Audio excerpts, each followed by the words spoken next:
right. Well, joining us now by video link is the not dead. As I said, the light's gone off.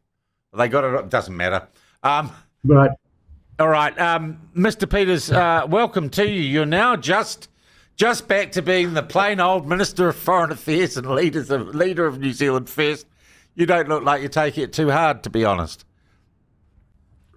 Well, here's the paradox. Today I'm back answering the Prime Minister's questions in the House because the Prime Minister's not here, nor is David Seymour. All right, David Seymour's off doing the Oxford Union debate. And where's the Prime Minister? Is he on holiday or something?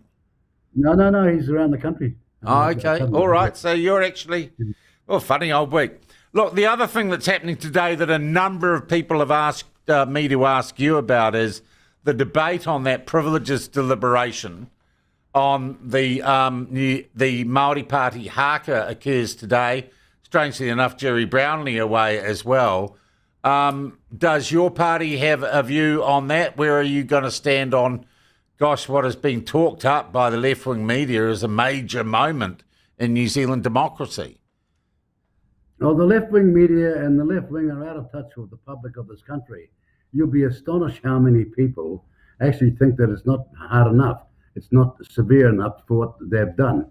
In fact, I think 37% of the Labour Party supporters themselves thought that this punishment or admonishment from the Privileges Committee is not severe enough. And that's the reality. Since 1867, Maori MPs have been coming here and have respected the protocol of Parliament until this recent bunch of the Pāti Māori. Remember, Tārina Turia, Peter Sharples, have never ever behaved like this. Yeah. Then along comes this recent bunch who think that they'll do what the Dharma like, and to hell with the rest of you. We don't care. We are being in charge. We're going to change things.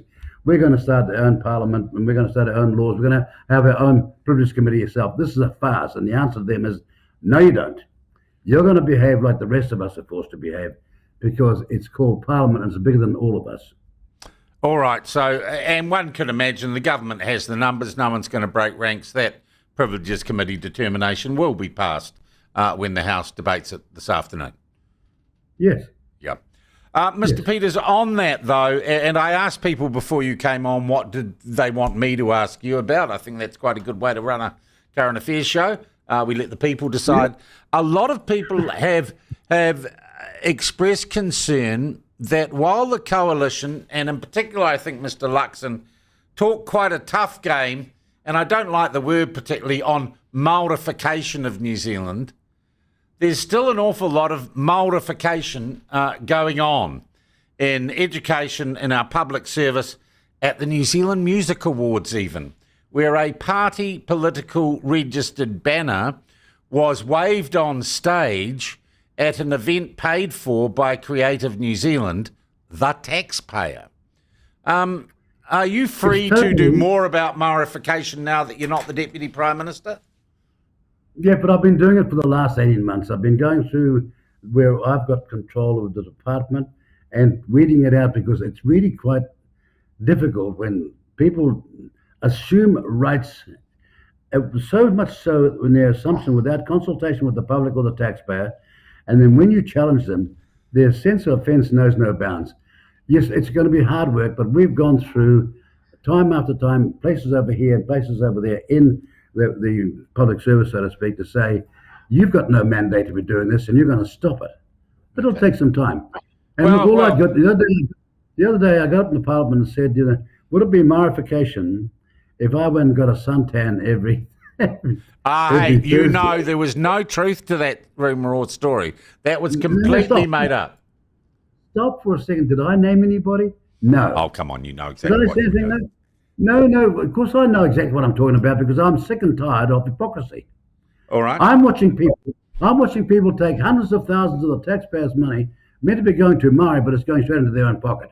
Okay. I know it and you know it. Okay, well, let's talk about hypocrisy. Did you do anything to oppose the announcement last week of an $11 million MB fund for Maori research and development with Maori-facing organisations that Tama Potaki was out selling last week? Well, I'm going to find, I didn't know about it because you can't know of the tens of thousands of items that are in budgets and in other portfolios But I'll find out about it and see whether it's justified or not justified. Look, I'm the guy that started, for example, funding for kapa haka on the basis it's a cultural thing and it would be great for Maori Yeah. education. Yep. So and nobody's complaining about that, are they? No. I was in the caucus that first began the Maori language nests Yeah. way back in 1980. All So, right. you know, I'm saying sometimes these things are great, and sometimes they're an extravagant detour or bypass from what Maori funding should be. All right. Should there be any separate Maori funding? That's an ethno-state, isn't it, Mr. Peters? No, well, now you say that, but of course, look, it began hundreds of years ago with the Department of Native Affairs, because it was realized back then that a certain group of people in a tribal iwi situation were in a different social setting. Yeah. Now, the progress has been immense. Why do I say that? Get on a plane and go look at the rest of the world where we've got this sort of division of race inside a society and see which country looks best. And I would wish some of these Maori people, some of my Maori kinfolk, would get on a plane and before they get so ungrateful, have a good look around the rest of the world. All right. Have a look around the Pacific. Yeah. Mr. Peters, another issue people are writing and saying they want me to ask you about. You note that Algerian bloke who beat snot out of the women at the Olympics has been proven to be a man, and he's been banned from boxing until he becomes a woman, which is not going to happen anytime. Hang on, stop there. Yeah. Who said that first? Yep. Who said that first? You're talking to him. Yep, that's right. And that's why I'm raising the issue with you. My understanding is that Raylene Castle and the people at Sport New Zealand haven't quite yet got that message. And really, we haven't yet really got that sort of nonsense out of state-funded or taxpayer-sanctioned sport in New Zealand. Are you happy that we have got rid of that madness, or are you still waiting for some meaningful rollback by Raylene Castles? The coalition agreement was signed in November 23, and my message to people in those sorts of positions is shape up now or ship out. Okay, well, they've had a while to shape up. If they're not in shape now, they're never going to get there, are they? Maybe it's time to start shipping No, they'll be people out. shipping out. I'm telling you, we are not standing back, and with the taxpayers' money, imposed totally illogical, unfair discrimination against women's sport. All right. Mr. Peters, you had all the ambassadors, all our foreign people in foreign missions back in Wellington, I understand. You gave them a rah-rah speech earlier this week. Was Trevor Mallard amongst them? Yes.